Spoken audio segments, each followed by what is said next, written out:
Yung pagpigil po ba ni Secretary John Vic Remulla sa senador nang pumasok ay meron po bang krimen yon? Papasok po ba yun sa unjust vexation o coercion? Coercion po, isa pong klase ng coercion is kapag pinipigilan mo ang isang tao na pumasok sa isang lugar kung saan meron siyang karapatan na pumasok. O kaya pigilan mo yung isang tao na gumalaw.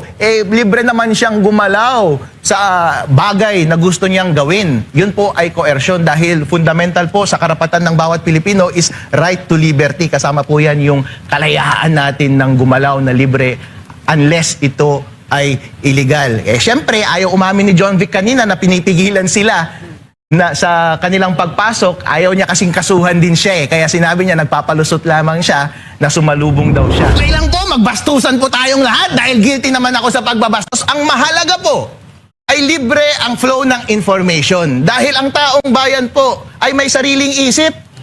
Lahat po ng panig ay naglalabas ng fake news at opinion at magkakakontra po iyan. At the end of the day po, kapag libre ang flow ng information, ang katotohanan ang magwawagi sa huli at ang ating demokrasya ang makikinabang po ang taong bayan. Pero once na rinepress mo yung freedom ng isang side na magsalita, doon ka po nagkamali. And usually, kapag hindi po ninyo alam, taong bayan, kung nasa tamang side kayo o hindi, ang heuristic dyan ay kapag yung side ninyo ang rinirepress, malamang kayo ang tama dahil takot yung kabilang side na malaman ng katotohanan. So, Yun eh. May Ayo. attorney.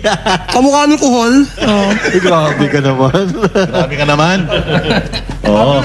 Pero kanina, nandun tayo sa Senado, umaga si Sir Jay Guevara, parang kagabi pa, nandun ka na hindi ba? Oo, matindi. Kwento mo kung ano mga nakita mo doon bago natin pag-usapan yung mga ganap ngayong araw. Ayun, yung unang-una doon, yung mga bayarang mga supporters, mga loyalista na mga nirecruit doon sa tabi-tabi. Nag-away-away. Dahil hindi nagka-pantay-pantay ang bayaran. Yun lang. Makita niyo yung kaninang suntukan, yung ibang mga nakaputi, yun Yung umaga pa yun, balis part 2. Yung madaling araw meron, yung part 2, kaninang umaga. So hindi yan ng bayaran. May pinusasan kanina na matanda nakita mo yun? Yun, yung pinusasan na yun, binato sila ng mga loyalista. Hindi siya ng bato pero siya yung dinampot. So sila nag-aaway. Oh, yung mga loyalista sila. Pero madaming mga nagpuntang mga supporter, Jay, Oh, ng Duterte supporter. Sobra. Tsaka yung sumusuporta sa liderato ni Oo. Alan Peter Cayetano. nung dumami nga yung doon supporters ng mga Duterte, nawala yung mga nakasuot ng red. Natakot ata kasi sobrang biglang dumami. At dahil sa pagdami ng tao doon, ng supporters ng mga Duterte, nawala ang signal. Kaya hindi na kami makapag-live. Hindi na namin Pero ang daming ma-live. pulis, Daming pulis. Kasi Oo, nandun din sobra. ako Mga ilang oras nandun din ako. Ang daming pulis, Maya't maya yung hakot ng mga kapulisan, open na naman yung mga drug lord sa Pilipinas dahil lahat ng pulis sa Pilipinas ay nandoon sa harap ng Senado. Kawawa rin silang init, nakabilad sila Oo, ron. sobra. Oo, alam mo, naalala Siguro ko. magandang itanong natin kay attorney, yung mga sarilista, kung ano ba ang sakop ng freedom of speech. Kasi ito, Yun ang kaso niya nakasuhan din ito ng freedom of speech Ano bang, hanggang saan ba pwede ang mga rally-rally na ganyan pagdating sa freedom of speech? At saka yung, siyempre, nandyan na rin yung sedition, tsaka inciting to sedition. Pakipaliwanag, attorney. ang freedom of speech po ay nasa ating konstitusyon. Libre po tayong i-criticize ang government sa kahit na saang venue, lalo na po kapag Freedom Park. Yung mga rallyista dyan po sa tapat ng Senate, merong permit yan mula dyan sa Pasay. Kahit ano po pwede niyong sabihin, basta wag lang krimen. Ang mga krimen po ay kapag nag-i-incite ka ng sedition, nag-i-incite ka ng rebellion o kaya cyber libel. Pero abogado po ako, alam ko po yung sinasabi ko, tinutokso ko ang gobyerno para lumabas ang kanilang totoong kulay. Pero yung sinasabi po na inciting to rebellion, yun ay kapag nananawagan ka na mag-take up ng arms at palitan ng gobyerno, ang tawag dun, rebellion, hindi revolution. Kapag sedition naman, sinasabi, patayin mo, saktan mo yung mga opisyal ng gobyerno o kaya hindi mo sundin yung batas. Pero ang ginagawa lang naman natin ay sinasabi lang naman natin ang damdamin. At tinatanong natin ang taong bayan, gusto nyo na bang patayin ang korupsyon? Kung sumagot sila ng oo, freedom of speech nila yun. Pero yun po ay kanilang speech at meron po silang kalayaan na magsalita ng kanilang damdamin hanggat hindi sila nag-i-incite, hindi nag-uudyok ng publiko na magrebelde through arms o kaya naman ay hindi sundin ang mga batas sa ating bansa. Attorney, kung yung mga tulad ng bobo, tanga, murahin ang isang public official, yan po ba ay nasa Yung ano, ilalim pa rin ng mag-resign freedom ka of na, pag speech? ganun. O mag-resign ka na? Ay nasa ilalim ng freedom of speech po yan. Kaya kapag ako rin naman po ay krinikriticize din eh. Tayong lahat po krinikriticize. Pero wala pong problema doon. Yun po ay mahalaga para libre ang palitan ng impormasyon sa pagitan ng mga opisyales ng gobyerno at publiko para mapahiya yung mga gumagawa ng masama. Kapag hindi mo sila ipapahiya, hindi po magbabago ang mga yan. Tingnan po natin ngayon. Dahil po kayo ay nagsalita, ako ay nagsalita, ang publiko ay libreng magsalita, kahit pa paano hawak natin ang majority doon sa Senate. Kaso nga lang, kahit gumagawa sila ng kalokohan, ito pa rin, yung freedom of speech pa rin, ang patuloy na lumalaban para hindi nila may pagpatuloy ang kanilang kalokohan. Kaya kanina, kasama sa freedom of speech, yung pag-video, yung pag-enter nila doon sa Senate. Kapag hindi na video yun, dinaharang na ni John Vic at ang kanyang mga school bukol na Hindi naman niya hinaharang eh. Niyayakap lang niya. Wow! Nagkataon lang, mag-isa siya, gusto niya lumabas, marami sila, gusto niya tumabi yung marami at dadaan siya. Parang ganun eh. Oo, pero... Pogi din kasi yan to si Robin. Attorney, Sayang. Kaya kapata eh. No? Attorney Dueto, si Director Matibag is attorney din. Opo. Hindi kaya sa ICC to nag-aral ng pagka-lawyer? Pareho po kami ng school. Ateneo Law School din po yan. Ba't parang iba kayo ng iba kayo ng alam teacher sa nyo, iba batas? teacher nyo. Sa mundo po natin, merong demonyo at merong banal. Kayo na lang po ang humusga kung sino ang demonyo sa aming dalawa. Hindi naman ikaw, siyempre guest ka namin eh. Pag guest namin si Matibag yung anghel. Pikon yan eh. Oo. Pikon yan. Oh, ibang klase ah. Torny, pag tinawag na magrevolusyon tayo, inciting ba yun? Ay hindi po kasi meron pong peaceful revolution. Yung EDSA 1, peaceful revolution po yun. Kahit sabihin nilang extra-constitutional yun, peaceful revolution pa rin. Kaya kapag nawagan ka sa taong bayan, revolution means widespread na pag-change ng government policies or government itself. Meron nga tinatawag na green revolution pag-change ng policy pagdating sa environment. So revolution is a wide term. Hindi po illegal kasi baka pwedeng tumutukoy ka ng peaceful revolution. Yes. Merong isang aspeto ng revolution na illegal. Pero rebellion yun. Specific type of revolution. Yung rebellion requires taking up arms to overthrow the government. Hindi po naman natin pinananawagan na magkaroon tayo ng rebellion. Pero kung gusto ng taong bayan na gusto mag-rebellion, kayo na bahala doon at kayo na lang ang makulong. Kung sabihin, attorney, patayin ng korupsyon pwede. Huwag lang patayin yung korap. Kahit sabihin mong patayin yung korap, meron din namang korap na hindi government official Correct. Kapag tayo po ay nagsasalita, merong plausible deniability na tinatawag. Ibig sabihin, hindi ka sure kung anong intention niya. Therefore, hindi siya papasok doon sa requirement ng prosecution na reasonable certainty of conviction. At hindi rin siya papasok doon sa criminal case doon sa korte na proof beyond reasonable doubt. Therefore, baka nagsasabi ka ng legal na pag-uudyok sa taong bayan. Therefore, hindi ka pwedeng kasuhan dapat at hindi ka dapat pwedeng i-convict sa illegal na speech. Pero pag guilty ka po at takot na takot ka, kung ano na lamang ang nai-imagine mo at limitado ka na lamang doon sa bagay na kinakatakutan mo. Kaya akala nila illegal yung ating ginagawa. Pero mahalaga po yun na nagtitis tayo sa kanila para mailabas ang kanilang totoong kulay. Kasi yun po ang tanging paraan para mapagalaw sila, gumawa sila ng mga hakbang na hindi tayo i-repress o magbago ng pulisiya o magbago na lang sila ng pulisiya sa ating gobyerno. Marami pong mga magagandang mga civilizations sa mundo na malusog ang kanilang freedom of speech. Pero hindi nila rini-repress yung mga nagsasalita. Bagkus, gumagawa sila ng positibong hakbang para sa pagbabago. Attorney, ang pag-engganyo ba sa kababayan natin ng civil disobedience sa isang form of sedition? Inciting to sedition yun, kapag nag-engganyo ka. Pero kapag civil disobedience mismo ang ginagawa mo, sedition na yun. Kasi alimbawa, sinasabi mo na huwag kayong magbayad ng tax. Kapag merong pinapatupad ng batas, huwag niyong sundin yung pagpapatupad So, ng ibig batas. sabihin niyan, yan ay sedition na at saka inciting to sedition. Opo. What about the Benda Law? when you say bend the law, di ba dapat yan nga ang inuusig dahil babaliin mo ang batas? O yun po dapat ang inuusig yung ginawa ni John Vic kanina, yung pagharang ng tao para hindi sila pumasok sa isang lugar na meron naman silang karapatan na pumasok. Pwede ngang coercion yun eh. Nagtataka ako dito sa administrasyon, although hindi ako nagtataka. Kapag kakampi nila, hindi nila kinakasuhan. Pero kapag kalaban nila, pagdating sa polisiya, kinakasuhan nila. So, Doon sila magaling. nilagay na ata siyang sergeant at arms. Akala Hindi, yun nung baka nilagay ni Win. Dapat Pero ewan ko, siguro nagkamali lang tayo ng dinig. Hindi bend the law. sometimes you need to bend the law in order for you to please the people. Pwede ba yun? Kailangan mo, ipiplease mo yung people, pero ibibend mo yung law. Kung yung people na tinutukoy nila ay sarili lamang nila, yun, they're pleasing themselves kasi sila lang ang magnanakaw. Pero sino ba ang taong bayan? Ang publiko po, at ang publiko nananawagan na patayin na ang korupsyon at huwag ninyong usigin si VP Sara. Total, attorney, na pag-usapan na rin si The Bendalo. Ano ang mas sumusunod sa batas? Yung hearing ni Cayetano o yung magiging hearing ni Tulfo? O yung hearing ni Cayetano, of course, kasi makikita po natin para i-testing ninyo yan, legal ba yung ginawa nila kahapon na pag-convene at pinalitan nila yung chairmanship ng Blue Ribbon. Nag-convene sila kahapon 12 lamang, pero ang requirement ng Constitution 13. Sabi nila 12 lamang kasi pasok siya sa 22. Yung dalawa doon, sabi nila hindi po siya effective member kasi nga naaresto si Jinggoy at saka nagtatago daw si Bato.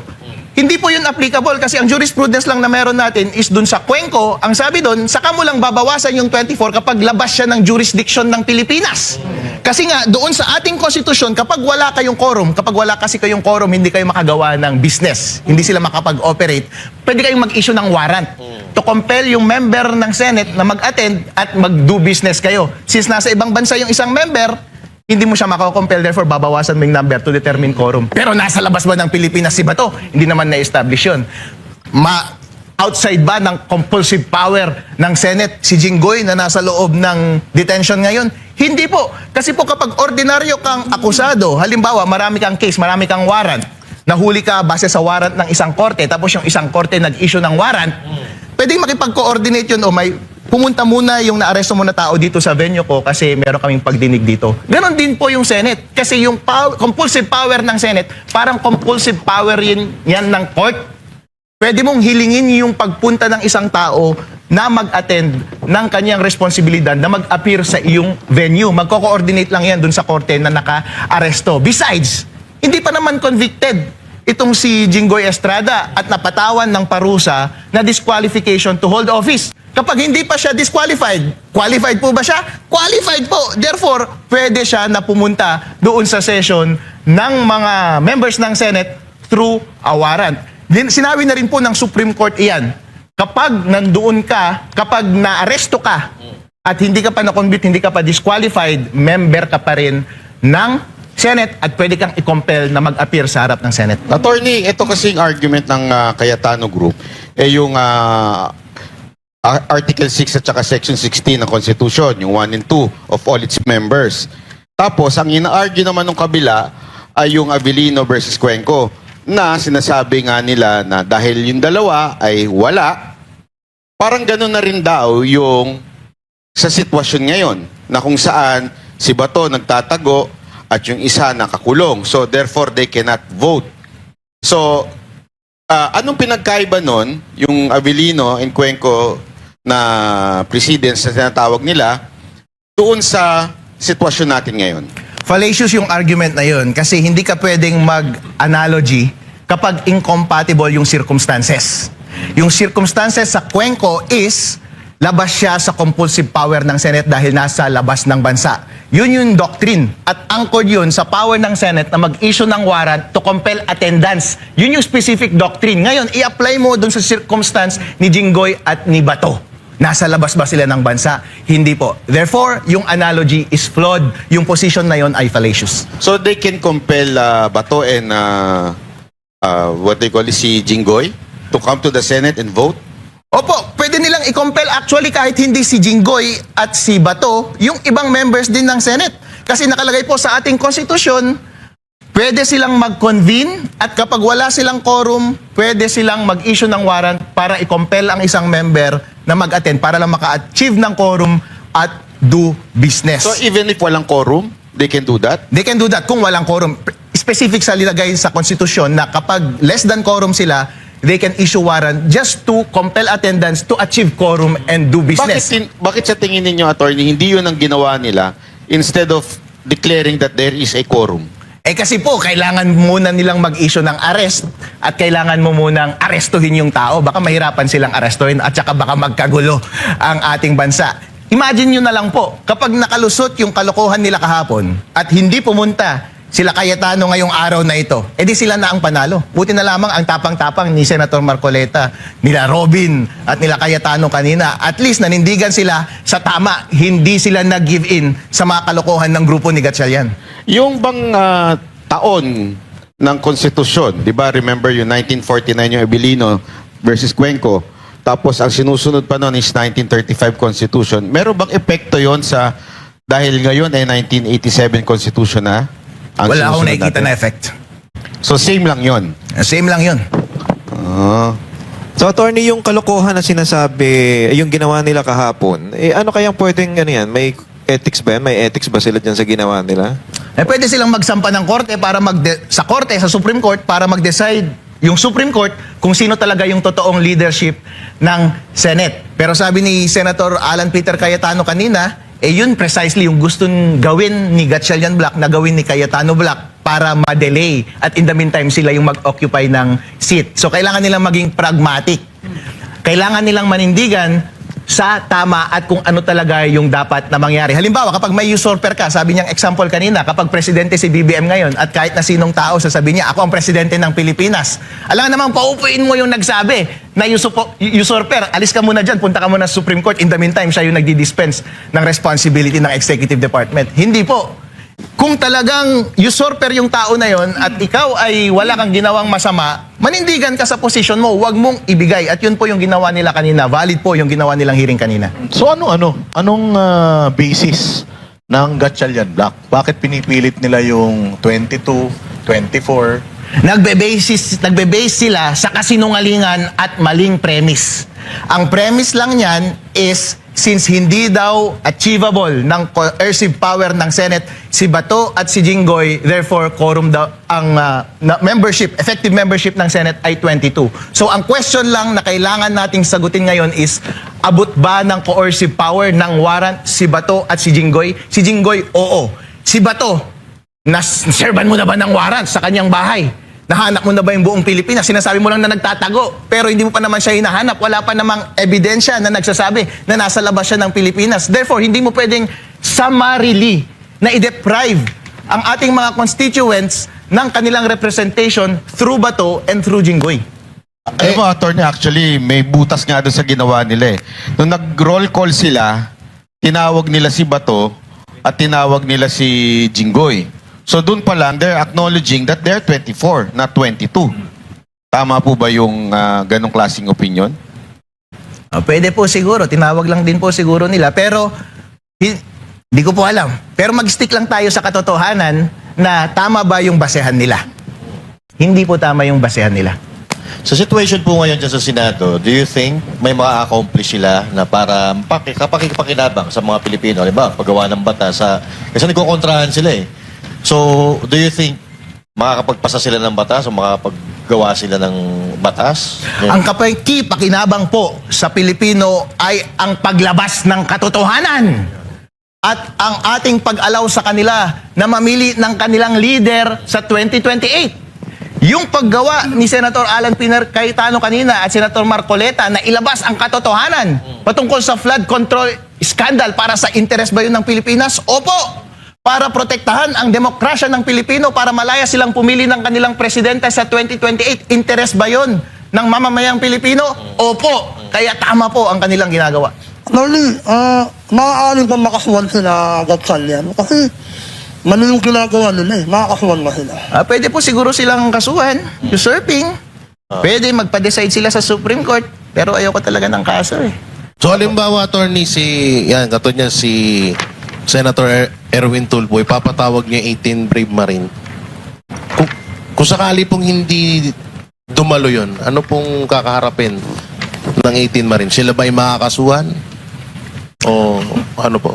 Sa inquiries in aid of legislation, meron ring compulsive power yung Senate or its committee na mag-compel ng attendance. Ang question is, valid ba yung blue ribbon ni Erwin Tulfo? So yan ay legal question. Kapag ambiguous ang isang bagay, kung equivocal yung legal position patungkol sa isang bagay, hindi malinaw kung magkakakaso sila o hindi. Pero in any case, pag hindi ka nag-attend ng hearing ng Senate in the process of in aiding legislation, walang kaso po yun. Ang solusyon lang nila is to compel attendance, to issue warrant para pumunta ka dito sa aming lugar para tulungan nyo kami sa aming hearing. Kapag hindi ka nag-attend, wala pang kulong yun. Ngayon po, nasa sa mga 18 Marines na yun kung susundin nila yung warrant galing sa isang pekeng committee. Kung halimbawa po na valid yung Blue Ribbon Committee ni Erwin at umatin po doon si Romualdez, tapos ipinatawag naman ng Blue Ribbon Committee ni Pia Cayetano si Romualdez at hindi pumunta, ano po magiging senaryo nun? Wala pong problema kasi lumalabas po ngayon na naninindigan si Erwin at naninindigan si Senator Marcoleta na meron silang committee. Pero tandaan po ninyo, ang tanging action lamang na may consequence na nangyayari sa Senate ay kapag bumabalik sila sa plenary at gagawan nila ng batas. Karamihan naman ng in aid of legislation, puro expose lang naman yan at walang batas. But in any case, plenary, magkakaroon ng komite, and then kung ano man ang nangyari sa komite, babalik sila with a report, and then i-adapt ng plenary yung position doon sa report, o kaya gagawa sila ng batas based on that report. But in any case, ang real consequence lang yan sa buhay ng taong bayan is kapag nagpasa sila ng batas. Hindi required yung mga inquiries na yan, hindi required yung mga committee hearings na yan. Ang practical purpose lang ng mga committee hearings na yan ay para makapag-participate ang publiko sa pag-gather ng information at matulungan silang mag-decide at matulungan ng ating mga members ng Senate na mag-decide at gumawa ng polisiya. So, for that purpose only, in fact, kapag parallel silang gumawa ng kanilang hearing, wala silang ibang pinagsisilbihan kundi ang taong bayan. Kasi ang taong bayan ang nakikinabang dahil nabibigyan sila ng impormasyon at naiimpluwensyahan nila ang kanilang mga representatives, members of the Senate, na gumawa ng totoong mga batas para sa kanilang interes. At any rate, kahit anong paman ang result ni Erwin Tulfo Blue Ribbon Committee, anong paman ang result at nangyari doon kay Marcoleta Blue Ribbon Committee, at the end of the day, kung ano ang inadapt ng Senate operating as a valid body at nagpasa ng batas, yun po ang ia-adapt para maging batas dito sa ating bayan. Yung pagpigil po ba ni Secretary John Vic Remulla sa senador na pumasok, ay meron po bang krimen yun? Papasok po ba yun sa unjust vexation o coercion? Coercion po, isa pong klase ng coercion is kapag pinipigilan mo ang isang tao na pumasok sa isang lugar kung saan meron siyang karapatan na pumasok. O kaya pigilan mo yung isang tao na gumalaw. Libre naman siyang gumalaw sa bagay na gusto niyang gawin. Yun po ay coercion dahil fundamental po sa karapatan ng bawat Pilipino is right to liberty. Kasama po yan yung kalayaan natin ng gumalaw na libre unless ito ay illegal. Siyempre, ayaw umamin ni John Vic kanina na pinipigilan sila na sa kanilang pagpasok. Ayaw niya kasing kasuhan din siya Kaya sinabi niya, nagpapalusot lamang siya na sumalubong daw siya. Pero sa kanila. inyong opinion, ano sa tingin niyo yung pinapakita sa taong bayan ng pagharang ni John Vic doon sa Senado? Ayaw po nilang matuloy yung Blue Ribbon Committee hearing kanina. Kasi po, akala nila na nasa kanila na ang beat. Akala nila na valid yung kinonstitute nila na quorum kahapon at valid yung bagong Blue Ribbon nila na peke. Kaya kunwari, haharangan nila. In any case, kahit valid yung quorum kahapon, kahit valid yung Erwin Tulfo na fake na Blue Ribbon Committee, kapag gustong pumasok ang kahit na sinong member ng Senate sa kanilang opisina at may dalang mga bisita, may karapatan ka bang harangan? Wala po. So, sino pwedeng kumaso sa kanya? Ang taong bayan, kaso nga lang, ombudsman, tatay niya ba yun o kapatid? Kuya. Alright. Sa ombudsman ng kaso nun? Public official po siya, pwedeng ombudsman. Tony, naalala ko lang, kasi nagtataka lang ako, nung panahon ni PRRD, nagkagulo sa Kongreso, di ba? Alan Cayetano, then Lord Alan Velasco. May hand ba, although equal branch of government, may hand ba ang Pangulo? O pwede din pa niyang masolusyonan yan? Or sabihin na, tigil nyo yan, ayusin natin to. Paano ba? Wala May power po. ba siya? Nasa konstitusyon po natin yung absolute separation ng executive at saka legislature. Bahala po ang legislature sa gusto nilang gawin. Kahit nga sabi ng Pangulo, gawin ninyo to. Pero kapag hindi nag-act yung Senate for that purpose, wala pong magagawa ang President. Ngayon, dugtungan ko yun. Dugtungan ko rin yung sinabi ni Jay kanina. Hati tayo sa gitna ngayon eh. Dalawa yung grupo. Dalawa yung lumalabas na grupo sa Senado, no? Yung isa, sabi ito yung tama. Yung isa naman, ayaw din pumayag. So, paano natin malalaman sinong tama sa mga to? Pwede bang ang Supreme Court manghimasok or sa bawat isang grupo na to, kailangan nilang magsampa ng kaso sa Supreme Court para malaman kung sino ang tama sa dalawang grupo na to? Sa ating konstitusyon po, ang pag-decide na mga ganitong legal question ay ang ating Supreme Court. Pero hindi sila pwedeng mag-decide until merong ipasa na kaso sa kanila. Pero yun nga ang sinasabi ni Senator Alan Peter Cayetano, kapag nagpasa tayo ng kaso, ang mangyayari, patatagalin lang nila at in the meantime sila yung uupo. Manindigan na lang tayo sa ating posisyon at pabayaan mo yung supporter kung may enforce nila yung kanilang usurped powers. Attorney, yung halimbawa, etong si Erwin Tulfo pinakontempt ang 18 Brave Marine. Tapos magkakaroon ulit ng hearing sa panig naman ni Pia Cayetano. At tatanggalin niya yung contempt ng hearing ni Tulfo. Pwede kaya mangyari ho yun? Okay, yun po ang nangyayari ngayon. Pareho sila na may sariling paninindigan at contradictory lahat ng mga issuances nila. Ngayon po, nasa taong bayan na magde-decide, in the meantime, kung kanino siya susunod. Yun nga po ang panawagan sa ating Supreme Court na bilisan ninyong mag-decide every time na may controversy na ito. But in any case, kapag ganito po na malabo ang sitwasyon at meron ka namang colored or apparent belief na legal ang iyong ginagawa, may hirapan silang i-prosecute ka na nag-commit ka ng crime. So tuloy-tuloy itong kaguluhan na to, attorney, kasi walang gusto mag-giveaway eh. Kumbaga, maggagantihan lang sila na maggagantihan. Kung anong ginawa ng iba, nag-walk out yun sa minority before, di ba? Nag-walk out. And then, in-India naman ditong current majority. So, parang ganun lagi mangyayari. Dapat lang talagang magkatuloy ang kaguluhan. Dahil ang ating mundo ay parating laban yan ng kasamahan at kabutihan. At yung kabutihan, hindi pwedeng mag-give way sa kasamaan. Hanggat sila ay nagpupumilit na sila ang masunod, dapat lumaban po tayo sa kanila kung kinakailangan na magkagulo. In that sense, sa pamamagitan ng ating paglaban, yun po ay obligasyon natin at dapat natin gawin yun. Totoo ba, attorney, na yung ginawang taktika nila Win Gatchalian na pag sarili nilang proklamasyon na bilang Senate President ay binaon na yan sa konstitusyon? Hindi po. Kasi po kapag gumagawa ka ng isang bagay, dapat sang-ayon po sa batas. Sang-ayon sa konstitusyon. Yung standards ng konstitusyon malinaw. Yung standards ng jurisprudence malinaw. Sundin mo lang yun. At kapag hindi mo sinunod yun, edi wala kang legitimacy. Pero ito yung sinasabi nila, reklamo kayo ng reklamo, hindi naman pinalitan si Alan Peter Cayetano dahil doon papasok yung 13. Kailangan 13 para mapalitan si Alan Peter Cayetano.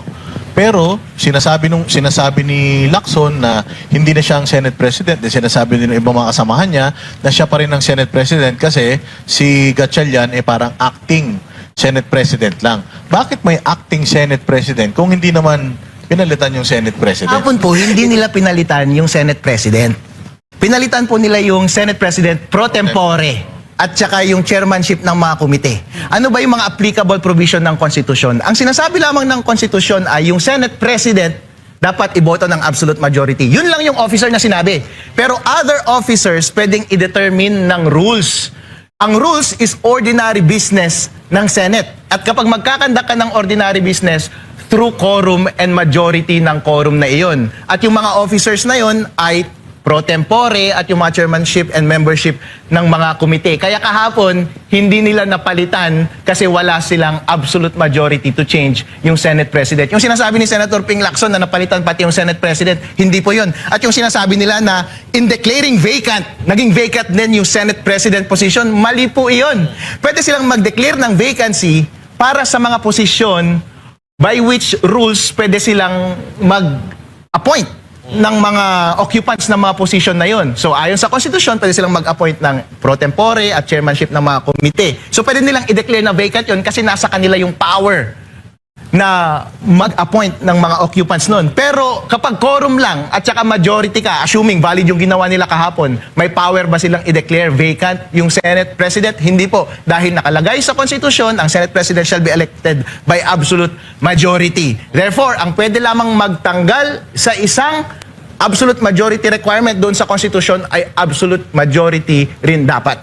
Kaya lang, attorney, di ba nakalagay din sa Senate Rules 1 and 2 na ang boboto sa Senate President, pro tempore at saka Sergeant at Arms and Secretary, nakalagay doon sa rules na majority of all its member. So, hindi rin pwede dapat si pro tempore at saka yung Secretary at saka yung Sergeant at Arms. Ang nakalagay po sa rules sa pagkakaalam ko po ay majority ng quorum. Kapag basta hindi Senate President, yung official, majority leader or minority leader, dapat quorum and then majority ng quorum. So pwede mong asikasuhin yun, kahit ano, pwede mong pagtambli-tamblingin yung mga tao na yun. Pero yung Senate President, hindi mo pwedeng galawin. Kasi po, Constitution ang nagsaad na siya lamang ay pwede mong galawin through absolute majority. Yung pag-appoint po at pagtanggal ng pro tempore at membership and chairmanship ng mga komite ay saklaw po yan ng rule-making power ng Senate. And lahat ng changes na gagawin mo sa rules ay pwedeng quorum and majority ng quorum. Pero ang question lang kasi kahapon, wala silang quorum in the first place. Kaya lahat ng ginawa nila ay invalid po. So, yung, kasi ngayon, ang sinasabi kanina, parang sinabi mo na pwede nilang baguhin yung mga chairmanship, yung mga positions. So, kung legal yung kanilang ginawa kahapon, so illegal yung ano kanina, yung Blue Ribbon Committee. Parang gano'n, nasa kanila. Oo, pero sa'yo, sa sinasabi mo, dahil illegal yung nangyari kahapon, so legal yung kaninang hearing ng Blue Ribbon. Precisely, Boss Dada. Ang galing mo talaga. Yung ano, attorney, yung halimbawa, kasi ang mangyayari dito, etong si Romualdez, gagawin niyang ano to palabas tong etong hearing ni Erwin Tulfo. So dito siya para magpapaliwanag ng side niya at ipapatawag daw di umano, sabi nila. So ibig sabihin kung ito ay illegal dahil nga sila mismo ang nagano niyan, hindi talaga natin may tuturing na valid itong mga sasabihin ni Romualdez dito sa Blue Ribbon ni Tulfo. Ako lang sa tingin ko hindi mag-a-attend. Kasi a-attend din sila SP doon si SP Cayetano. Matatanong to. Pag natanong to ni SP Cayetano at saka ni Marcoleta, bubula ang bibig na itong si Tambi. Sinasabi ko po kanina, every time na may hearing sa mga komite, ang tanging purpose lamang yan ay mag-participate yung taong bayan sa pag-iisip ng mga members ng Senate sa paggawa ng batas. Kaya kapag nailabas nila yung katotohanan at nag-participate si Romualdez doon kay Erwin Tulfo Committee, at meron rin silang ginawa sa kabila, wala pong problema yon. Ang nakikinabang doon, taong bayan. Kasi at the end of the day, para validly makagawa sila ng batas for legislation, ay dapat nasa plenary pa rin. Yung report nga, yung pag-adapt at hindi pag-adapt ng report, wala ring consequence yan kasi walang consequence yan sa taong bayan kasi hindi naman batas yung adoption ng report. Ang batas po ay kapag meron na silang ginawang legislation. Basta po meron silang ginagawang aktibidad doon sa loob ng mga komite, sa loob ng Senate na nai-inform ang taong bayan, bahala na po tayo kung maniniwala tayo o hindi. At gamitin po natin ang impormasyon na yon para impluwensyahan natin ang ating mga representatives na gumawa ng maayos na batas. Sabi ni Senator Marcoleta, para solusyonan na ang mawakang korupsyon sa ating bansa. Attorney, linawin lang natin yung sa rules kasi ng Senate, Section 1, the officers of the Senate shall be President, President pro tempore, Secretary, Sergeant at Arms. Sa Rule 2, Section 2, the officers of the Senate shall be elected by the majority of all its members. Yun ang sinabi sa Rule 2. So, ang tanong, possible ba na quorum lang ang kailangan o talagang yung Rule 2 na the officers of the Senate shall be elected by the majority vote of all its members? Ang sinayit mo po ay rules, tama po? Okay po. Para po mag-set ng rules, ang kailangan mo lang ay quorum and majority of the quorum. Sinabi na po yan ng Supreme Court sa Santiago versus Santiago case. Sinabi doon, kahit hindi mo sundin yung rules mo, at gusto mong baguhin yung nandun sa rules, ang requirement lang ay quorum and majority. Ang kailangan mo lang sundin ay yung sinasabi ng konstitusyon kapag absolute majority. Pero kapag sinabi ng rules, absolute majority, pero gusto mong baguhin implicitly yung requirement na yun ng rules sa pamamagitan ng pag-change mismo ng rules, by consequence, o pwede mo nang mabago po yun. Yan ang kasi, kaya ko tinanong yan kasi yung ina-argue nila that there is a quorum. That's why they can change the rules, which is yun yung sinabi ninyo. Nakaayon sa Constitution na ang quorum ay kailangan majority of all its members. Tama po ba? Doon po matetest kung valid yung kanilang argumentation.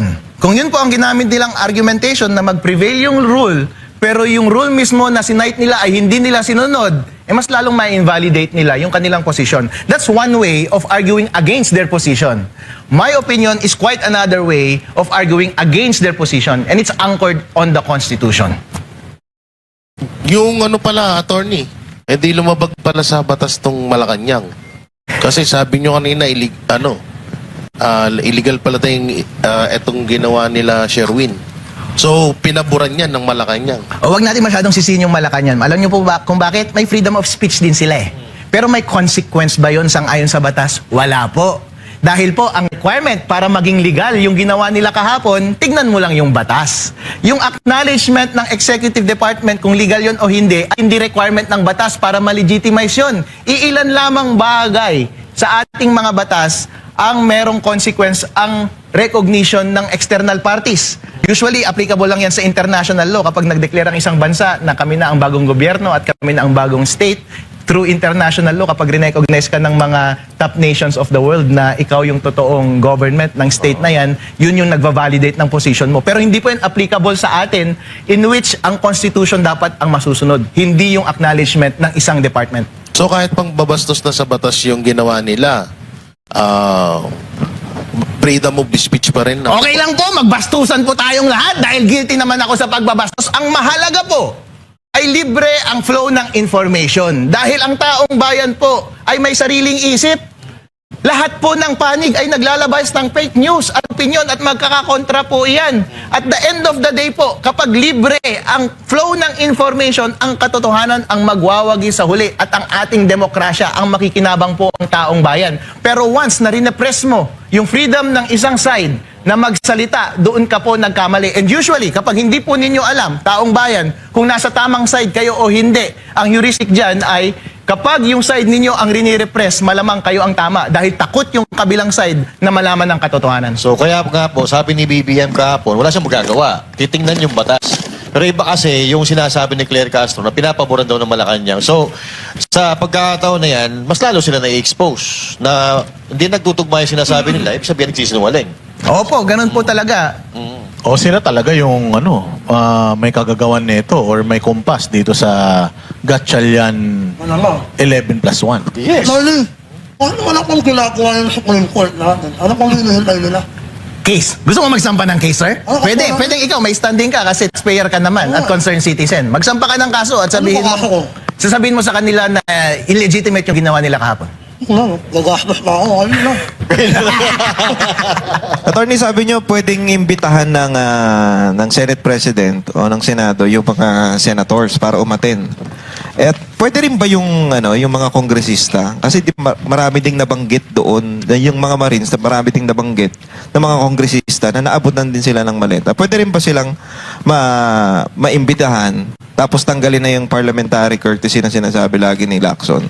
Yung parliamentary courtesy po, yan lang ay suggestion. Soft law po yan na nasa jurisprudence. As a matter of good policy, respetuhin mo yung magkabilang side.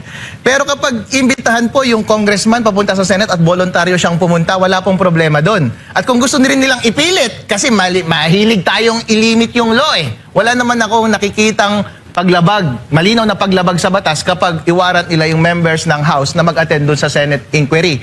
Ang meron lang pong jurisprudence ay kapag part ng executive tsaka head ka ng department, kailangan mong magpaalam sa executive bago ka makapag-attend.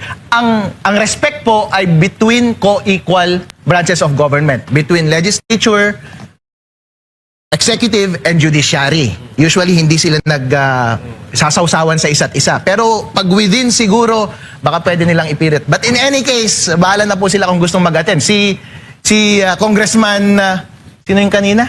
Congressman Alvarez kanina, pumunta doon kahit walang imbitasyon. At manda po yung ginawa ni Senator Alan Peter Cayetano kanina. Nakikita nyo po yung sinseridad ni Senator Marcoleta, Senator Cayetano kanina. Pagdating ni Congressman Alvarez, kasi binitawan siya ng salita ng na nabigyan daw siya ng maleta. Nung nakita niya, pumunta ka dito, magsalita ka dito. At sabi ni Senator Alan Peter Cayetano, lahat kayo na nabanggit, pumunta kayo dito. Pati ikaw matibag, pumunta kayo dito. Magsalita kayo, bibigyan ko kayo ng panahon para ipaliwanag ang sarili ninyo. Yun po ang totoong sincero na nag-iisip ng interes ng taong bayan. Dahil pinabayaan niya po ang taong bayan na mag-decide para sa kanilang sarili. Walang tinatago.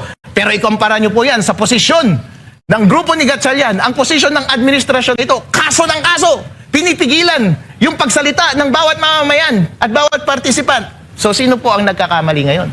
Kaya, attorney, ngayon nagkakaroon ng parang kaliwa, yung sabihin yung kay Cayetano, tapos kay Gatchalian. Pareho silang lalaban.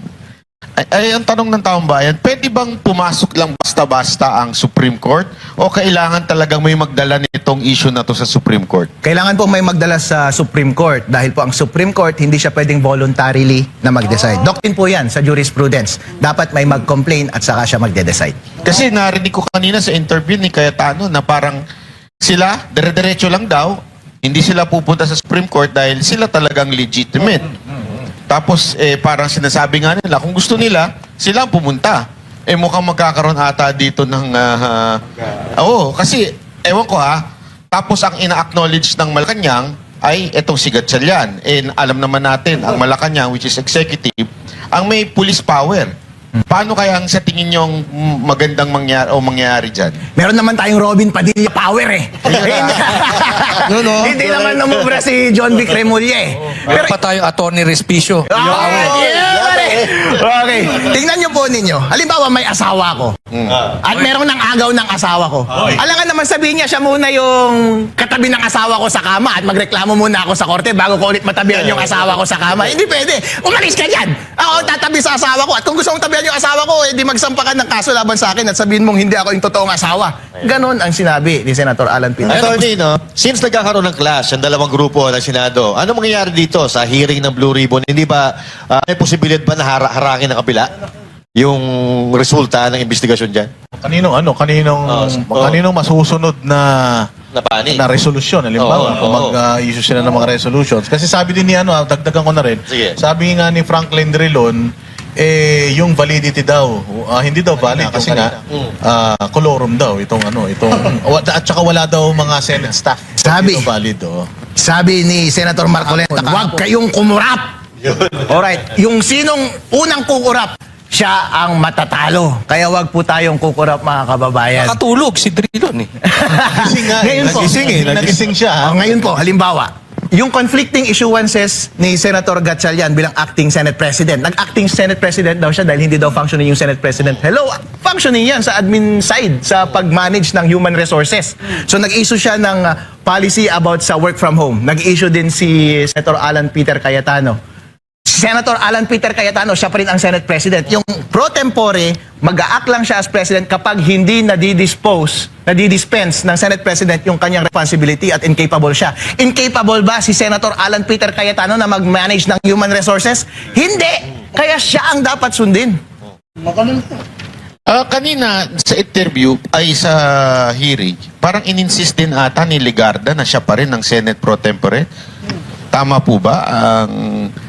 So siya pa rin ba sa inyong pananaw bilang legal Siya pa rin po dahil po yung quorum kahapon ay illegal. So lahat ng nangyari kahapon ay wala pong visa. So kung ano yung original, Senate President, sino yung pro tempore at yung original na chairmanship and membership ng mga komite, sila pa rin po. Bahala kayong mag-away-away yan. Sige, i-push nyo sa limit yung damdamin ng taong bayan. Pabayaan nyo silang maobserbahan ang lahat ng kalokohan ninyo. Sila ang magde-decide kung sino ang tama at mali. At tingnan natin kung saan mapupunta itong kalagayan ng ating bansa. Point of initial. Mukhang matindi nga talaga itong Itong opinion naman po ninyo tungkol sa hearing kanina. Mga nabanggit na mga tumanggap ng mali-maleta. Napanood niyo po ba, na-observe niyo yung demeanor ng mga ex-soldier o ex-security ni Zaldico? Anong masasabi niyo po? Mga macho itong mga taong ito. Kapag ang tao po, kapag siya ay nasa witness stand at kapag siya ay nagsasalita spontaneous at hindi pare-pareho yung kanyang sinasabi, pero somehow they all fit, sabi nga nila. And then every time you ask a question, parating may context na kapag pinagsama-sama mo lahat ay totoo naman at logical, ay po ay kapanipaniwala. Wala naman silang nakitang butas. Hindi katulad kay Madriaga na ang daming butas. Close daw sila ni VP Sara. Ang daming butas. Yung painting daw siya ang gumawa. Hindi naman siya. Pero meron na butas na nakita doon sa 18 Marines. Yung explanation nila about kay Leila de Lima, well explained naman. Umamin sila na nagkamali lang. Nagkaroon ng konting Textually. Pero Hindi lahat nila binabawi po, yan. hindi naman nila binabawi. Kaya lang, attorney, ang sabi ni Auntie Claire, nag-ano kagad siya, maglabas ng ebidensya. Would you consider yung testimony as an evidence? Ang mga pictures. Nasa rules of court po natin, ang testimonya ay isang klase ng ebidensya. Ang isang klase ng ebidensya ay documentary evidence. Ang pangatlong klase ng ebidensya ay object evidence. Ang pinakita po ng 18 Marines ay testimonial evidence. Meron din po silang documentary evidence through the photos. O yung object evidence siguro kapag merong maleta at saka pera. O yun po. So, ibig Kompleto po sabihin, sila. merong ebidensya. Meron po. So, fake news si Auntie Claire. Usual, yun naman ang kanyang nature. Trabaho Oo, nila eh. marami din kasi attorney na nagpapakalat ng mga ng mga vloggers na yung ebidensya daw ng Marines puro laway lang daw. Madami sila. Ayun ang pinapakalat nila ngayon. So fake news tong mga to. Pabayaan nyo na lang po ang taong bayan na humusga. Kayo po may opinion. Ako rin po ay may opinion. Ang buong Pilipinas meron pong opinion. Sa tingin ko po, hindi naman sila bobo. Overwhelming po. Kapag i-observe nyo yung pulso ng taong bayan, love nila si BP Sara. Yes. At gusto nilang lumabas yung kalokohan dito sa flood control. At naniniwala sila sa 18 Marines. Attorney, In terms of accomplishment, sa tingin mo, itong hearing na to, compared sa hearing ni Ping Lacson, alin ang may pinakamaraming na-accomplish? Sa isang araw lang na hearing ay ang daming na-accomplish. Dahil kanilang kinonsolidate yung testimonya ni Zaldico, ni Romualdez, ni sino na naman yung Gutesa. Lahat po ay nagkakatugma. Yung ginawa ni Ping Lacson, nag-delay ilang buwan, walang ginawa. Tapos puro partial yung mga report. Hindi po kompleto, ayaw ilaglag ang kanilang mga kakampi.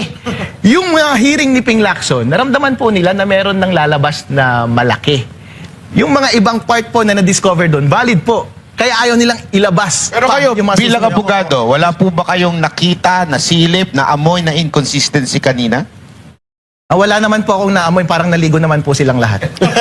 Pero disagree ako dun. In terms of accomplishment, maraming accomplishment si Ping Lacson. Ilan na yung napakulong niyang kalaban nila sa sa posisyon di ba? Napakulong niya na si Bong Revilla, napakulong niya na si Jinggoy Estrada. Tapos may mga tinatakot pang mga senador na nabanggit din nung So in terms of yung accomplishment na ganon, mas accomplished si Ping. Pero yung talagang totoong hearing, totoong mga may kasalanan dito sa flood control scandal na to, sa tingin mo, mas maraming na-accomplish ngayon at na-unearth.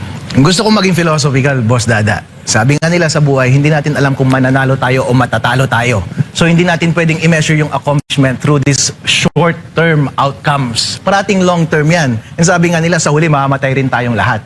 Pero the best that we can do is at every moment na binibigyan tayo ng moral question sa harap natin, piliin natin yung tama. Maging heroic po tayo every time. Kasi ang heroism po ay madaling i-measure. So every time, just be consistent, be a hero. Yun po ang ginagawa ng bida sa pelikula at bida sa totoong buhay na si Robin Padilla. Yun po ang ginagawa ni Senator Alan Peter Cayetano at ni Marcoleta. attorney, yung mga na-mention ng 18 Brave Marine ng mga politiko, maaari na bang aksyonan ng ombudsman yan tsaka ng NBI? Pwede lang aksyonan. Ganyan yung ginagawa sa mga Kasi yung mga dati, binanggit lang din naman Oo. Di ba? Ito, ganun din. May mga pictures pa. Hindi katulad Yung iba nga wala nga eh. Wala talaga ebidensya. Testimonial lang talaga. Evidence ang ginamit nila. Pero dito ngayon, may mga pictures, may mga videos. Okay, aksyonan na lahat. Inaksyonan na nila si Gingoy. Jinggoy, inaksyonan na rin nila si Marcoleta tsaka si Mike Defensor. Inaksyonan na rin nila yung mga ibang nasa executive din at ibang tao, kaso nga lang ginawang star witness at pwedeng mag-refund.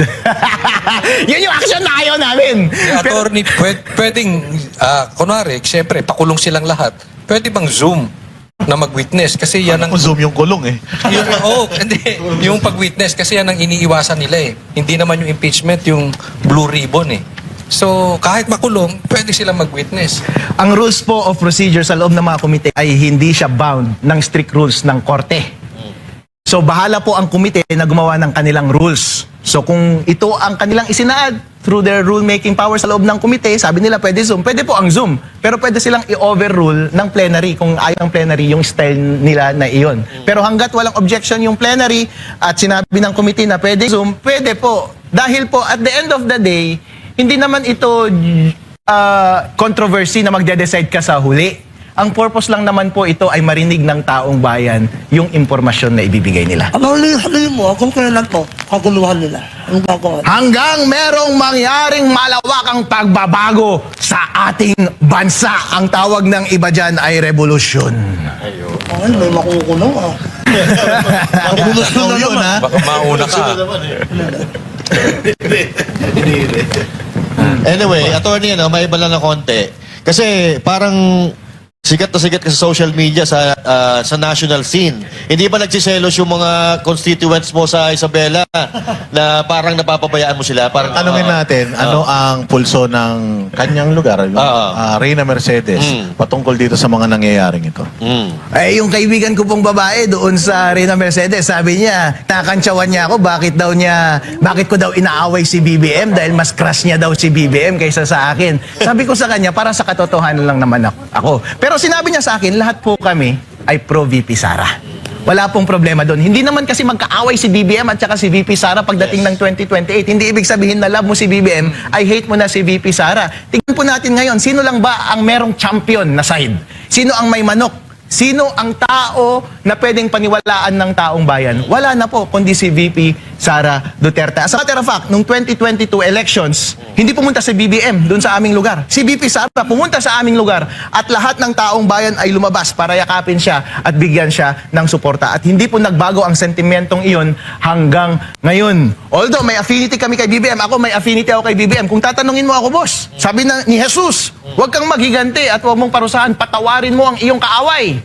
Ang gusto rin nila, patawarin natin si BBM kapag nagkasala. Ang gusto ko, patawarin ko rin si BBM kapag nagkasala. As a matter of fact, ayoko ng kaguluhan sa Pilipinas. Kung pwedeng magpatawaran tayong lahat, okay na, para wala ng kaso si Sir Jack at wala na rin akong kaso. Pero in any case, yung future po natin, hindi natin pwedeng tawaran yon. Ang future natin ay ang ating kalayaan na mamili ng ating leader. Huwag po nating agawin sa sarili natin iyon. Dahil yun na lamang ang tanging paraan para ma-control natin ang ating kapalaran dito sa ating bansa. Attorney, papatawarin ha, pero dapat managot ha. Sabi nga nila, I forgive but I don't forget. attorney, Ilocano po kayo, no? Kilala kayo ng Ilocano. Why Manong? Why Manong? What made you decide para puporta kay VP Sara Duterte?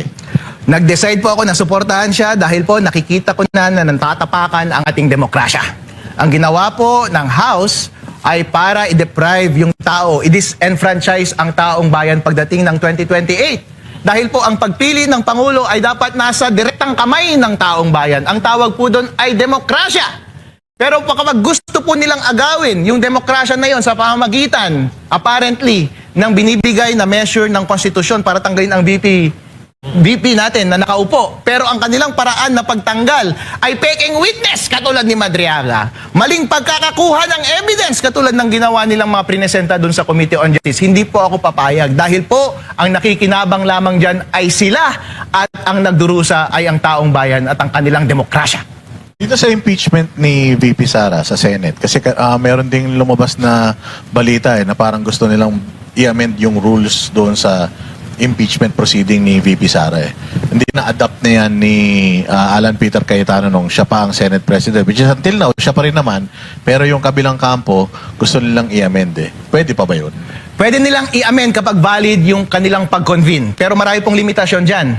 Ang limitasyon po ay yung nasa Constitution. Sino magpe-preside during impeachment? Yung Senate President. Hindi nila pwedeng baguhin yun through their rulemaking power. Pero besides ng mga bagay na nakasaad sa Constitution, pwede po yan within their rulemaking power and amendment. Kaso nga lang, pwede pa ba ngayon? Sabi nila, sinedie adjournment na.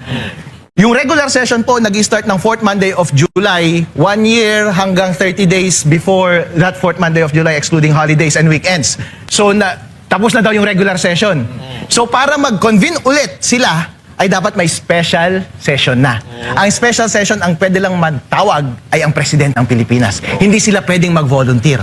Sinabi na rin ni Gatchalian na tapos na yung regular session. Sinabi na rin ni Senator Alan Peter Cayetano na tapos na yung regular session through their last sessions on their own. So nasa recess na po tayo. Kapag gusto ulit nilang mag-convene at baguhin yung rules, dapat si President Marcos ang magtawag ng special session para mag-convene sila for that purpose. Until magawa yung special session call na yon or mag-reconvene sila for a new regular session on the 4th Monday of July, hindi po nila pwedeng baguhin yung rules.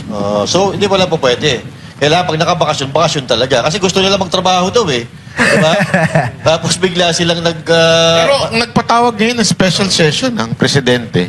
Nagtawag na siya? Baka ibang session yan. Oo. Baka pang session yan. Hindi ko lang alam kung ano. Tanong natin doon sa ano natin kasi Wala pa. Hoy! Hoy! Hindi kasi merong special session daw. So posible na napalitan. Kung may special session na at nagtawag ng special session, ngayon dapat may quorum ulit doon. Eh kapag less than quorum pa rin sila, nasa sa kanila na ulit para mag-issue ng warrant to compel attendance. Ayoko nang bigyan sila ng technique, pero may technique dyan. Paano yun, no? Magpaparesto sila. Pero yung mga hindi part ng Gatchalian Block, kapag 12 pa rin sila, yung Gatchalian Block, ang suggestion ko sa inyo, huwag kayong mag-attend. Alright? Kapag nag-issue sila ng warrant, secret kung anong gusto nyong gawin. Kasi kahit isa sa inyo, kahit hindi si Jinggoy or si Bato yung pumunta, 12 sila, may special session na valid na kinol yung president, tapos nag-attend sa kanila na isa, so 13 na sila, may valid quorum. Yung majority dun sa quorum na iyon ay yung 12. So pwede nilang baguhin yung rules. Hindi, kaya lang, i-insist na naman nila na 12 lang ang quorum. Yun nga ang problema. In which case, hindi na nila kailangan ulit na magtawag ng na magwarrant ng panibagong member, which is ginawa na nila kahapon. So kung unsuccessful sila kahapon, walang pagbabago yung gagawan nilang kalokohan ulit. So just the same, illegal pa rin po iyon. So, ang laking problema pala talaga nito, no? Magko-convene ulit, babalik na sa session sa July, tapos sisimulan na rin yung yung yung pre-trial kay VP Sara. So kailangan talaga maayos na to kasi dalawa sila magiging presiding officer, presiding judge, di ba? Yung pre-trial po ay hindi siya part ng regular session okay. ng Senate. So it will go on its own. Pero po, sundin natin yung nakalagay sa Constitution, Senate President ang dapat mag-preside. Hindi pro tempore. Hindi yung pro tempore. So, hindi nila pwede ipilit yung gusto nila mangyari sa impeachment ni VP Sara Duterte. Ay, hindi pwede. Oh. Sino bang nagsabi na wala ng Senate President? Again, pro tempore lang po ang kanilang in-appoint at mag-step in lang yung pro tempore kapag nandun kayo sa plenary floor na wala yung Senate President. Eh kung pumunta dun yung Senate President, siya ang pupuin ninyo. Pero pwede bang totoo ba yung sinasabi nila na maaaring maging lame Senate President etong si Cayetano? Dahil every parang mga motion niya o ano man ang kanyang decision, pwedeng baliktarin nitong BBM senators. Ganun po talaga. Yun po ang tinatawag nating democracy and Republican government. We are governed by our representatives. And our representatives decide by majority if there is a quorum. So kapag nandun po si Senate President, tapos including yung Senate President, yung count ay achieving quorum, by majority po pwede silang magpasa ng ordinary business nila. Tanggapin po natin iyon. Pero yung mga kalokohan na ginawa nila yun ay hindi natin dapat tanggapin. Ang posible pang ipasok nila dyan, attorney, yung majority nung ay yung 2/3 sa impeachment.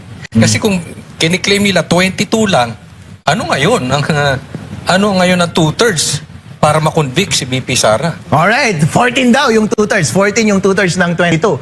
Pero yun nga ang nakakatakot. Ginawa na nila yung kalokohan kahapon. At hindi po imposible yung suggestion ninyo kasi balikwas po yung ginawa nila, perverted yung ginawa nilang interpretation ng jurisprudence kahapon at pwede pa rin nilang i-pervert ulit yung batas pagdating sa impeachment ni VP Sara Duterte. And magkakatugulo talaga ang Pilipinas. Hindi ako papayag dyan. Maganda siguro talaga iakyat na sa Supreme Court yung yung ginawa nilang kalokohan. Na para pumasok na ang Supreme Court at ayusin na tong kalokohan nitong BBM senators. To convict, no? Sa tingin mo, Attorney Respicio, sa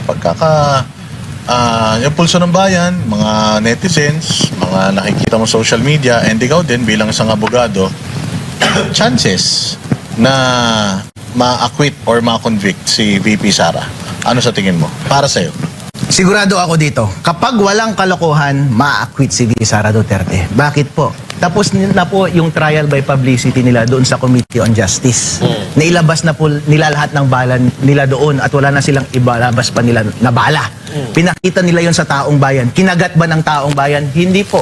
Mababago pa ba ang opinion ng taong bayan pagdating sa Senate? Hindi na po. In fact, after ng Committee on Justice hearing, naglipat nga sila ng majority papunta sa side ni VP Sara Duterte. In other words, ang taong bayan, after na na-serve sa kanila ang lahat ng information concerning the impeachment of VP Sara, plus the members of the Senate ay siding pa rin kay VP Sara Duterte, hindi na po at may hirapan po tayo na baguhin ang opinion ng taong bayan at ng Senate pagdating sa conviction ni VP Sara Duterte. Kapag walang kalokohan. Tama yan. Pero kapag may kalokohan, pagnakaw na po ng demokrasya ang kanilang gagawin at dapat po tayong hindi pumayag. Kaya yung sinabi ni Senator Marcoleta, wag po tayong kumurap!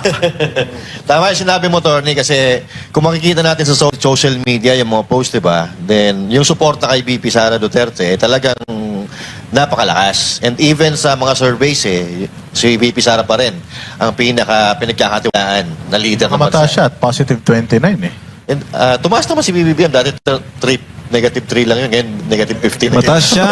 Mataas si BBM. Mataas ba? Pag naliktad mo. Ay, yun, ganun lang. The attorney kasi ito na yung parang pinaka crucial na impeachment ni VP Sara kasi pagdating ng 2027 parang diyan na sila mag-uumpisa na para election na yan Parang mag-aano na yan, babaliktaran na sila. So kailangan nila tong i-push talaga kung gusto nilang hindi manalo si VP Sara sa 2028. Sabi nga ni Sun Tzu sa Art of War, don't interrupt your enemy while it is making a mistake. Mistake nila yun. Kasi ang aga nilang maglabas ng kontrobersiya at hindi pa kinagat ng taong bayan. At hindi sila nag-present ng alternative. Wala silang champion. Kung baga meron tayong Achilles. Sino ang champion ninyo na kalaban ng mga Greeks? Wala. At talo na sila ngayon pa lamang. O anong ilalabas ninyo pagdating sa 2027, 2028? Wala na po. Ubus na po kayo. Sabi nga nila, yung mga pinklawan na yan, they are a spent force. And indeed, they are. Pero mayroon silang bagong champion. Champion nila. Yung gusto nila maging champion nila, may bagong bukas na restaurant daw dun sa Ayun, bayan. matindi yun. Drive-thru. At isang napakalaking daw yan. Development. Accomplishment sa kanila. Organize. Oy, pa-picture kayo dyan, ha? Bihira mangyari yan. Punta kayo dyan sa lugar na yan. Sigurado. Yun, Kayo ba, attorney, merong drive-thru KFC sa inyong lugar? Wala po. Yun nga po ang sinisikap natin na gawin sa ating bayan. In fact, yun po ang wish ko sa lahat ng mga bayan dito sa Pilipinas na umunlad po. At ang isang paraan para umunlad tayong lahat ay huwag nakawin ang pera ng taong bayan. Kaya yun po ang ating pinaglalaban. Hindi drive-thru Hindi drive-thru. Kailangan walang korupsyon Pero sa nakikita ko ba, Attorney Respicio, itong kaguluhan na to, hindi na siya patungkol sa impeachment, kundi talagang patungkol dito sa flood control scandal na ito. Patungkol po sa flood control. In fact, sabi ni Senator Marcoleta kanina, ang posisyon ng iglesia daw ay sinuportahan yung declaration ni Marcos dati. Kasi sabi ni Marcos, ayaw niya ng impeachment kasi nagpapagulo lang yan Yes. Ang nanggugulo lang yung mga pinklawan, pinupush nila yung agenda nila so wala na talagang interes yung mga senador, kaya sila lumipat ng side. Ayaw nilang ma-impeach si VP Sara Duterte. Ngayon, kapag hindi na yun ang inaatupag ng ating Senate, wala tayong ibang issue na kailangang harapin, kundi yung ating pinakamalaking problema, ang korupsyon doon sa flood control. At sabi ni Senator Marcoleta, kailangan nating solusyonan yan. Yes. Okay, pagdating naman sa election. Well, let's say, for example, si VP Sara kasi kapag ka hindi siya na-impeach ngayon, unstoppable na talaga siya. Wala na. Sa tingin mo, sino yung pinaka-safe na vice president niya? Kung ikaw lang ang papipiliin, sino yung pinaka-safe na vice president na makakatulong niya at hindi gagawin sa kanya yung hindi gagawin sa kanya pag presidente na siya, yung ginagawa sa kanya ngayon na vice president siya. Ang na-observe ko kanina si Senator Marcoleta at si Senator Alan Peter Cayetano ay may sincerity sa kanilang sinasabi. Kapag nagsalita si Senator Marcoleta kanina, pang presidente yung speech eh. Pwede ito maging vice president. Dahil ramdam mo talaga yung kanyang warmth and sincerity na para sa interes talaga ng taong bayan at wala siyang pipigilan para lamang mailabas ang katotohanan at masolusyonan ang ating problema. Yun po ang gusto mong umupo sa executive. Si Senator Alan Peter Cayetano naman, glorious yan. Righteous po yan. Siya po ay guided ng ating Panginoon. At ginagawa niya po ay maging fair sa lahat ng participants. Ginawa niya iyon sa lahat ng nabanggit na pangalan, lahat ng mga officers ng executive, lahat ng nadawit. Libre po kayong sumali dito sa hearing na ito at ilabas niyo po ang inyong panig. In fact, nung dumating si Congressman Alvarez kanina, pinaupo po niya at pinabayaan niyang magsalita. Yun din po ang gusto natin sa isang leader dahil isa pong hallmark ng maayos na leader ay fairness and wisdom. At meron po si Senator Alan Peter Cayetano yan. Pero sayang siya, attorney to si SP Cayetano. Kasi kung gagawin mong vice, mababawasan na may utak dito sa Senado. Di ba? Feeling ko lang mas siya dyan eh. Mas makakatulong siya. Effective Dahil siya. pag vice kasi halos wala eh. Diba? Hindi, dapat tumakbo na si para matagtagan. The possibility of a Duterte, do you think okay ba siya? Kung yun po ang gusto ng taong bayan, wala po akong karapatan na pigilan sila. Ngayon po, hindi ako nagkiklaim na meron akong monopoly ng wisdom pagdating sa politics. Pero ang pinakamahalaga po ay pabayaan natin ang publiko na mamili ng gusto nilang leader. Correct. Kung sino man ang pinili nilang leader, deserve po nila iyon. Huwag tayong mag-decide para sa kanila. Paano pag pinili ni Chairman George Garcia? Rasya ni George ang yun, paano yung yun? isang kakaharapin natin, master. Ayoko yan! Yung kaso ni Tropa mo yun, di ba? May kaso ka ba doon? Mo rin yun. May kaso din. pero sure tayo, meron ng spokesperson si BP. Oo naman. Ayun. Si Jack. Ayan, Talaga, ang kanil naman paliwanag. Grabe. Wala yung sagot. Diretso ka naman magsalita. Malibilos yan pag sinabi niya ganun. Freedom Hindi of po. speech. Freedom of speech daw. Ang layo eh. Diba? Magaling ka naman magsalita eh. Medyo... Pero alam mo, gusto ko yung sagot ni attorney doon, ha?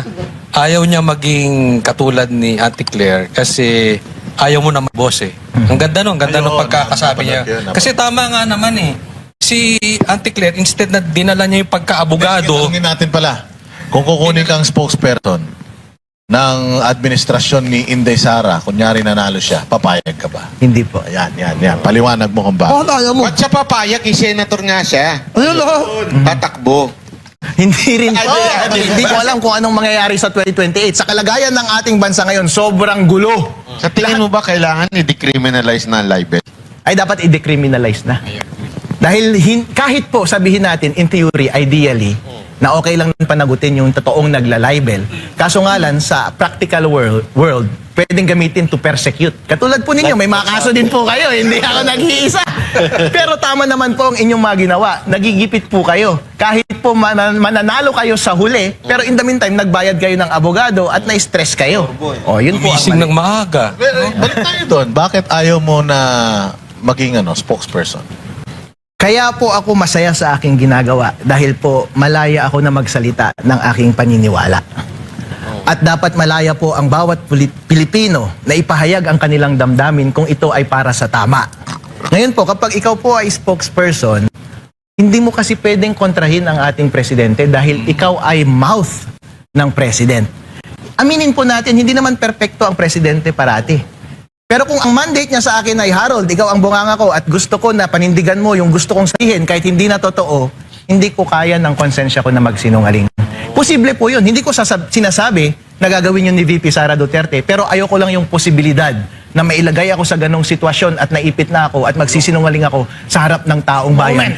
So yun ang ano ngayon, ayaw ni attorney na may boss. Ang tanong, meron po ba kayong boss ngayon? Ang taong Asawa? bayan po at katotohanan. Hindi, asawa po. Wala po ang asawa. Ayun! So, sa Yun mga ang hinihintay nanonood ng dyan. mga manonood dyan eh. Tayo po sa isang babae. Oh, yan. Ano tayo? Si Attorney Harold Respicio ba tinry ng inareglo?